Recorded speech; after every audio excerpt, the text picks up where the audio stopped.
Dear students, I am Anupam. Obviously, just I lead a coaching center as the name of Kolkata Smart Classes. ये video बनाने के पीछे main मकसद ये है actually 10th and 12th board is really knocking at the door. Okay, तो कुछ students आते हैं 10th और 12th का कोर्स के लिए, खास करके मेरा स्मार्ट क्लासेस होता है। ओके, बट 10th और 12th का कुछ स्टूडेंट्स को पढ़ा था, तो मुझे अभी ये फील हुआ यार, इंग्लिश ही पढ़ाता हूँ तो एग्ज़ाम बहुत नज़दीक है, लेकिन उन लोग इतना कन्फ्यूजन में है और होने के पीछे कारण भी होते हैं बिकॉज़ जो बेसिक जो फंडा होता है, जो ग्रामर वाला मैटर होता है, इसमें कमज़ोरी है ही। तो ज़्यादा बातें नहीं, आज मेरा टॉपिक का बात ये है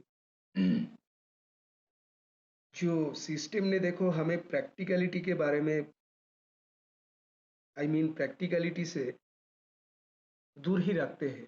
पता नहीं इसका कारण क्या है? क्योंकि देखो काफ़ी स्टूडेंट्स या काफ़ी जना आते हैं, जिन लोग सोच लो ग्रेजुएशन कर चुके हैं, एमए कर चुके हैं। अ, भैया यार एक लेटर लिख दो यार, मुझे बैंक में एक एप्लीकेशन लिखना है या इलेक्ट्रिक ऑफिस में एक एप्लीकेशन लिखना है ना। बट ऐसे कोई स्टूडेंट्स हैं जो 6 से लेके मतलब 10 12 इवन ग्रेजुएशन तक जो लेटर एप्लीकेशन आता नहीं है। ऑब्वियसली आए हैं, ओके, क्योंकि हम लोग लिख के आए हैं 6 से लेके 6 7 8 9 10 11 12।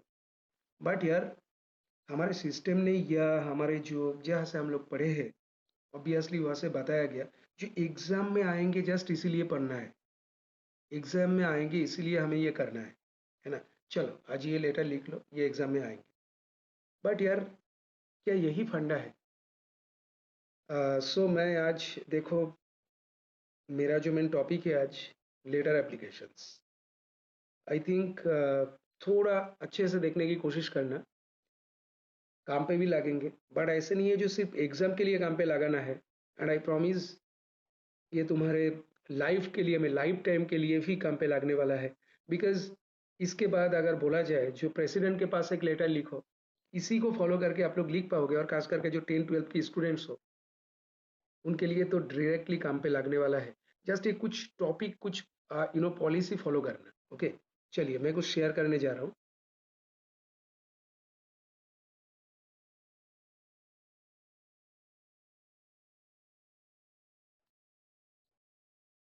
ऑब्वियसली आप लोग देख पा रहे हैं जो डेमो ऑफ लेटर्स।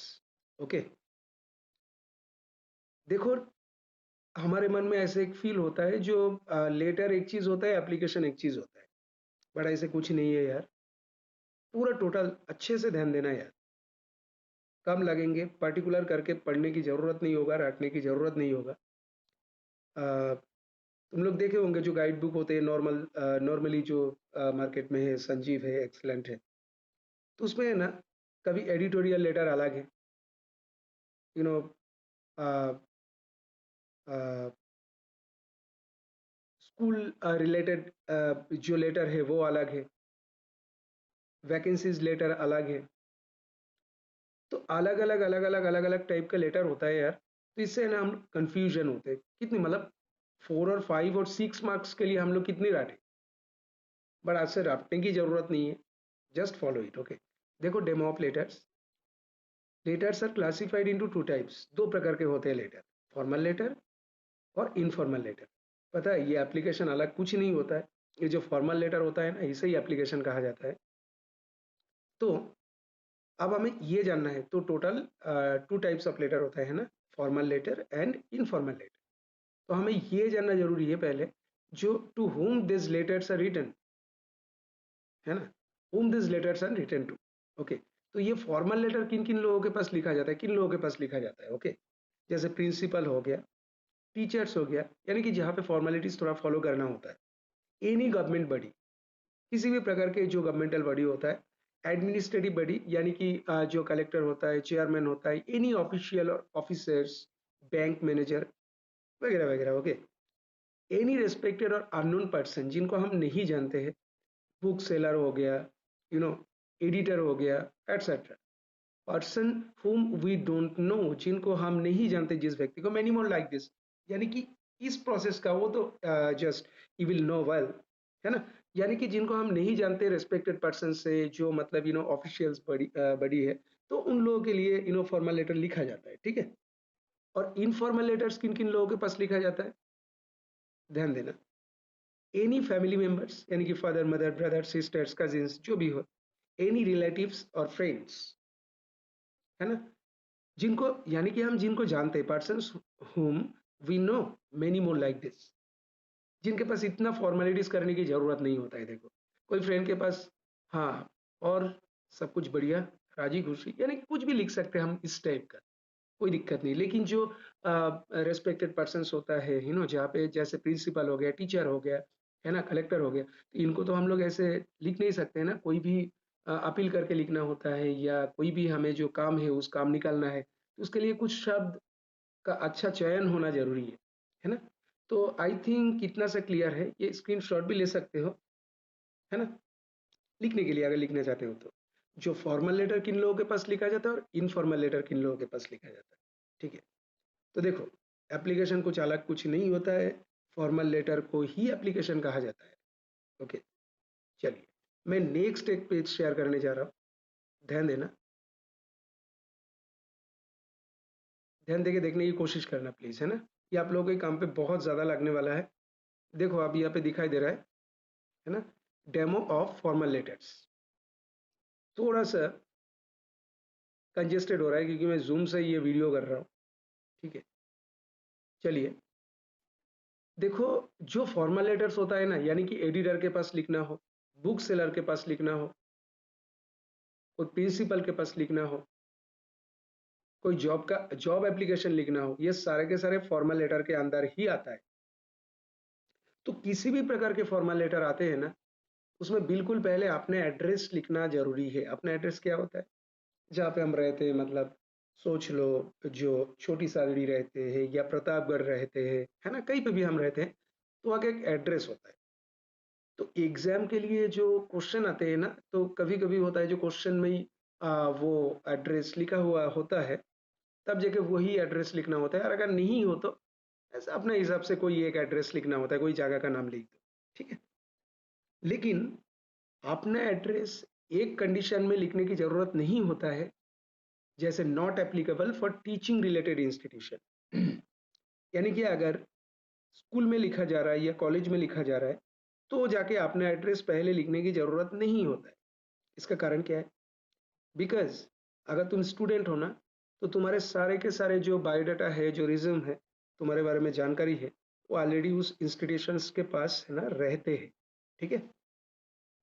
तो अगर ऐसे हो तो डायरेक्टली टू से शुरू करना होता है, ठीक है? तो क्योंकि ये एक डेमो है, क्योंकि ऑल टाइप ऑफ चीज को शामिल किया गया है, तो इसीलिए ये थोड़ा ध्यान देने की कोशिश करना, ठीक है? फिर जगह डेट लिखना होता है। फिर टू टू मतलब जिनके प्रति लिखा जा रहा है, जिनके पास लिखा जा रहा है। टू लिखने के बाद जिनके पास लिखा जा रहा है उनका रैंक का नाम देना है। सपोज हम प्रिंसिपल के पास लिख रहे हैं, ठीक है? तो स्कूल संबंधित हो तो टू से ही शुरू करना है। तो टू द प्रिंसिपल, ये जो द प्रिंसिपल है ना, यही रैंक का नाम है, यानी कि to whom the letter is written, ठीक है? उसके नीचे जस्ट इंस्टीट्यूशन का नाम लिखना होता है, यानी कि जो भी ऑर्गेनाइजेशन है। सोच लो, प्रिंसिपल के पास लिखा जा रहा है तो वो एक स्कूल का प्रिंसिपल है, तो स्कूल ही हो गया, इंस्टीट्यूशन या ऑर्गेनाइजेशन, ठीक है? तो वही नाम लिखना होता है, वो तो क्वेश्चन में मिल जाएगा। मैं खास करके स्टूडेंट्स के लिए कह रहा हूँ, है ना? उसके नीचे एक एड्रेस जरूर होंगे, जो कहाँ पे, प्रतापगढ़ है या चित्तौड़ है या जयपुर है, कहीं पे भी है। फिर जाके, ये बात मस्ट है, ध्यान देना बार बार, फॉर्मल लेटर यानी कि जिसे आप लोग एप्लीकेशन गए थे, इसमें सब्जेक्ट लिखना जरूर जरूरी होता है, यानी कि अकॉर्डिंग टू सब्जेक्ट और मैटर। सब्जेक्ट क्या लिखोगे? जो क्वेश्चन में दिया हो रहे थे उसके हिसाब से लिखना होता है। या फिर फुल सेंटेंस लिखना नहीं होता है, मतलब दो तीन शब्द में लिख दो, उससे काम हो जाएगा। उसके बाद लिखना शुरू करना होता है, सर या मैडम लिखे। देखो, किसी भी प्रकार के फॉर्मल लेटर आए, ये लाइन लिखना अनिवार्य है, लिखना ही है। यानी कि थोड़ा सा समझ के रट लो, हो गया, लिखना ही है।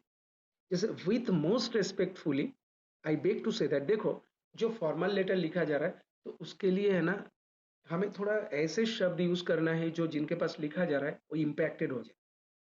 ऐसे नहीं तो डायरेक्टली शुरू करना है, डायरेक्टली शुरू कर दिया, नो। तो विथ मोस्ट रिस्पेक्टफुली इसका मतलब क्या होता है, जो बहुत सम्मान के साथ, आई बेग टू से, मैं प्रार्थना करके बोलना चाहता हूँ दैट, कि आई एम ए, अगर स्कूल संबंधित हो रहा है ना, स्कूल रिलेटेड हो रहा है, तो आई एम ए स्टूडेंट, बराबर। और अगर सोच लो कोई नगर पालिका में लिखा जा रहा है, या कोई कलेक्ट्री में कलेक्ट्रेट ऑफिस में लिखा जा रहा है, या कोई यू नो कोई भी इस टाइप के एडमिनिस्ट्रेटिव जो जगह पंचायत में लिखा जा रहा है, तो वहां पे क्या लिखना होगा, इनहेबिटेंट। स्टूडेंट लिखने की जरूरत नहीं, ये एक डेमो है, इसीलिए थोड़ा सा ऐसे लागेंगे, ध्यान देने की कोशिश करना। तो I am an inhabitant, inhabitant का मतलब क्या होता है, रहने वाला, ठीक है ना। उसके बाद सोच लो कोई भी बैंक में लिखा जा रहा है, या इस टाइप का जहाँ पे तुम कस्टमर हो, यानी कि कोई दुकान में लिखा जा रहा है, कोई जगह से कुछ खरीदे हो, है ना, कोई शॉप से, तो वहाँ पे क्या लिखना होगा, जो with most respectfully I beg to say that I am a customer, बराबर। वो तो अकॉर्डिंग टू द क्वेश्चन होगा, ठीक है।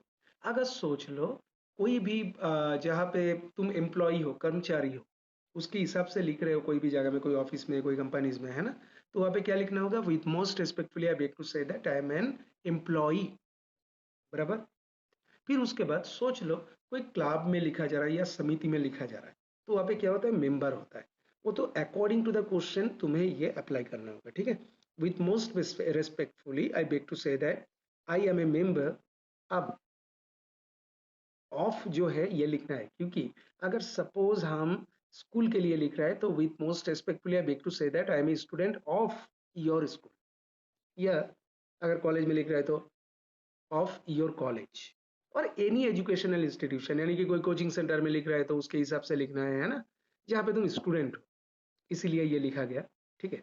और अगर सोच लो कोई नगर पालिका वगैरह या कोई एडमिनिस्ट्रेटिव कोई जगह में लिखा जा रहा है, तो with most respectfully I beg to say that I am an inhabitant of name of any administrative organisation, यानी कि अगर सोच लो नगर पालिका में लिखा जा रहा है, तो with most respectfully I beg to say that I am an inhabitant of your area, या ऑफ योर नगर पालिका, है ना, क्योंकि चेयरमैन जो होता है वो वहाँ का मालिक माना जाता है, ठीक है।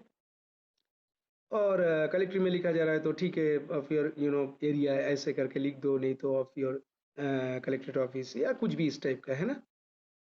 और सोच लो कोई भी कोई होता है ना, जैसे 12th में होते हैं जो, तुम्हारा एक शॉप है, बुक शॉप है, तो तुम कोई संजीव गाइड बुक वगैरह या कोई भी गाइड बुक मंगवाना चाहते हो, एक्सीलेंट वगैरह, है ना, तो तुम्हें उस पब्लिकेशंस में लिखना होता है, यानी कि पब्लिशर के पास लिखना होता है ना।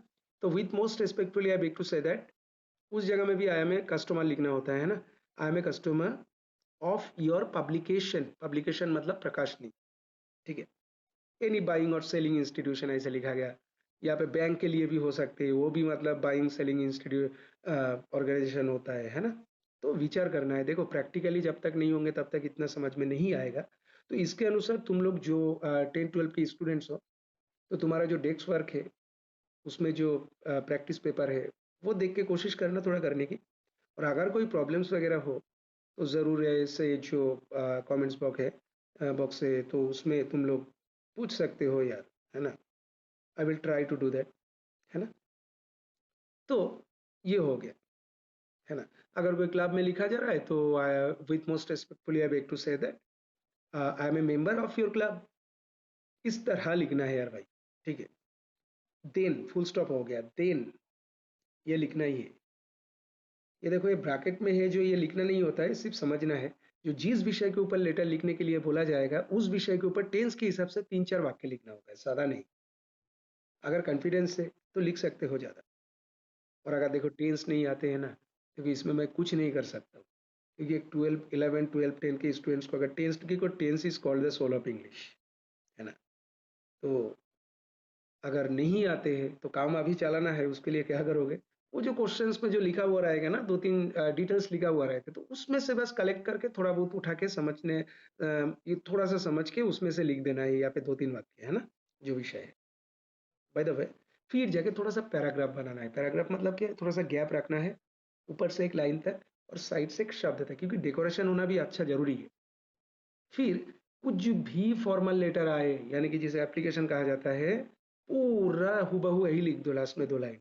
सो इसीलिए I pray and hope that, मैं प्रार्थना करता हूँ एंड आशा करता हूँ that you would be kind enough about this matter. इस बारे में आप बहुत ही ज़्यादा दयावान होकर सोचेंगे प्लीज़, क्योंकि काम निकालना है ना यार। तो इस शब्द से वही इम्पैक्टेड होंगे।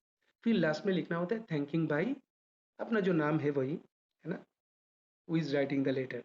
ठीक है, तो ये हो गया डेमो ऑफ फॉर्मल लेटर। बराबर। देखो आई डोंट नो कितना कुछ समझ पा रहे हो। Actually I I am from Kolkata, तो हिंदी के ऊपर ध्यान मत देना यार, जस्ट समझने के ऊपर ध्यान देना। और अगर कोई दिक्कत प्रॉब्लम्स हो तो कमेंट बॉक्स ऑब्वियसली रहेगा, है ना, तो वहाँ से पूछ लेना। एंड अगर मैं टोटली अगर इंग्लिश में समझाने की कोशिश करूँ तो देखो ऊपर से जाएगा, मुझे मालूम है। सो मैं तुम लोगों के लिए मैं हिंदी यूज़ करने की कोशिश कर रहा हूँ। ठीक है, तो थोड़ा देखने की कोशिश करो। ये था demo of formal letter.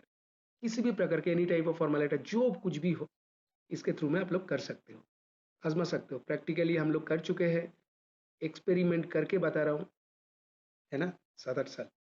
By the way, एक और पेज शेयर करने जा रहा हूँ, ये होंगे इनफॉर्मल लेटर का डेमो। ठीक है, तो टोटल तरीके से मैं कंप्लीट करना चाहता हूँ, जो आज कंप्लीट हो जाए ये लेटर्स वाला, मतलब जो भी फंडा है। ठीक है, चलिए देखो, डेमो ऑफ इनफॉर्मल लेटर थोड़ा सा डिफरेंस है, क्योंकि इनफॉर्मल लेटर में इतना कुछ फॉलो करने की ज़रूरत नहीं होता है फॉर्मेलिटीज। पहले अपना एड्रेस देना ही होता है, अपना एड्रेस लिखना ही होता है ना। लिखने के बाद डेट देना जरूरी है, डेट जिस दिन लिख रहे हो मतलब। और इसमें सब्जेक्ट लिखने की ज़रूरत नहीं है। फिर जगह जिनके पास लिखा जा रहा है उनका डियर बोल के या रेस्पेक्टेड बोल के कुछ भी, एक्स वाई जेड कुछ भी, है ना। देखो उसके बाद जहाँ से जैसे डेकोरेट करके लिखा गया उस तरह ही तुम लोग लिखना प्लीज़, क्योंकि देखने में भी एक बहुत नीट एंड क्लीन वाला जो मैटर है वो ज़रूरी है। ठीक है, तो उसके बाद किसी भी प्रकार की इन्फॉर्मल लेटर आए, ये 2 लाइन लिखना ही है। देखो इसका मतलब क्या है, समझ जाओ तो समझ जाओगे जो कॉमनली लिखा गया। At first you take my love, अगर छोटे हैं तुमसे या फ्रेंड है तो मेरा प्यार लेना। और अगर तुमसे बड़ा है तो रेस्पेक्ट, अंकल के पास लिख रहे हो, पापा के पास लिख रहे हो, है ना, at first you take my love या respect, full stop. I hope, मैं आशा करता हूँ, you are well by the grace of God, मैं आशा करता हूँ कि आप या तुम या तू ईश्वर की कृपा से बढ़िया है, फुल स्टॉप। ये लिखना ही है, क्योंकि यही होता है भाषा शैली, है ना। क्योंकि शब्द ऐसे होना चाहिए ना, ऐसे लगना चाहिए जो कुछ हटका हो रहा है। मैं एक्सपेरिमेंट करके बता रहा हूँ। 10th और 12th में इस प्रोसेस फॉलो करके ही बच्चों को 95, 96, 98 इंग्लिश में आ चुके हैं। लिटरेचर में आना मुश्किल होता है थोड़ा। इवन 100 आउट ऑफ 100 भी आ चुके हैं।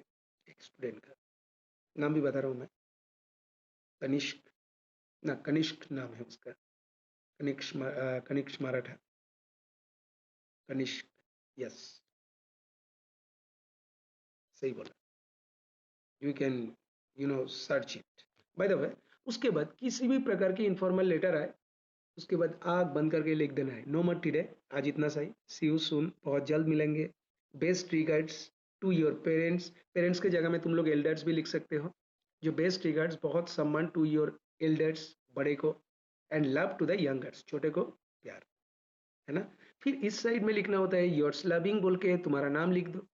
और इस साइड देखो ये थोड़ा सा चेंजेस है, इस साइड में रिसीवर एड्रेस, यानी कि जिनके पास लेटर लिखा जा रहा है उनका एड्रेस ये नीचे लिखना होता है लेफ्ट साइड। ठीक है, ये हो गया डेमो ऑफ इनफॉर्मल लेटर। किसी भी प्रकार के जानकारी की ज़रूरत हो, डाउट हो, प्लीज़ पूछ सकते हो, मैं रिप्लाई करने की कोशिश करूँगा। और इस प्रोसेस फॉलो करो, आई थिंक तुम्हारा टेंशन भी दूर रहेगा। ये जो बुक्स में है ना 5-6 मार्क्स के लिए है ना दिमाग खराब हो जाते हैं, ये पेज टर्न ओवर करो, ये पढ़ो वो पढ़ो, है ना। So exam is very knocking at the door, try to do that. And मैं धीरे धीरे इस टाइप का राइटिंग्स का जो भी डेमोज है ये मैं देने की कोशिश करूँगा, अपलोड करने की कोशिश करूँगा, अगर तुम लोगों को काम पे लगे। Thank you very much once again. Thanks.